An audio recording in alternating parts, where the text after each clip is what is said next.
السلام علیکم ورحمۃ اللہ وبرکاتہ۔ حضرات ناظرین و سامعین، ہمارے YouTube channel general news India میں آپ کا خیر مقدم ہے۔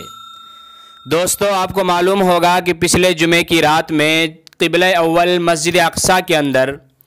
فلسطین کے نہتے مسلمان جب عبادت میں مصروف تھے تو یہودیوں نے بیچارے فلسطینیوں پر حملہ کر دیا، جس کے نتیجے میں وہاں کی صورتحال کافی دھماکہ خیز بنا دیا گیا، اور اس رات سے مسلسل یہودیوں کی جارحیت اور ظلم و ستم جاری ہے۔ اسرائیل کی وحشیانہ بمباری کے نتیجے میں غزہ پٹی کی کئی بلند و بالا عمارتیں بھی زمیں بوس ہو گئی ہیں، سینکڑوں فلسطینیوں کی جانیں جا چکی ہیں، لیکن افسوس اسرائیل کے اس ظلم و ستم اور بربریت کے خلاف پوری دنیا کی زبانیں بند ہیں۔ اس وقت فلسطین میں مینار، مسجد، قرآن اور سب سے بڑھ کر انسان کی حرمت اور انسانی جان تک محفوظ نہیں ہے، لیکن بے حسی کا یہ عالم ہے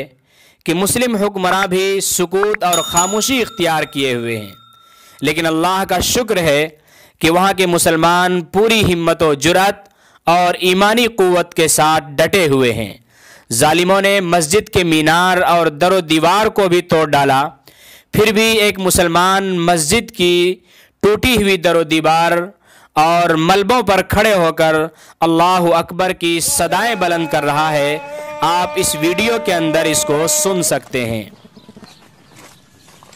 حي على الصلاة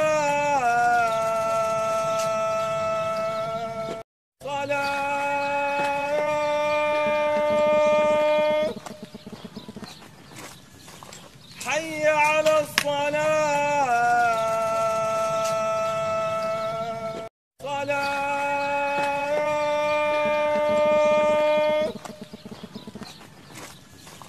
حي على الصلاة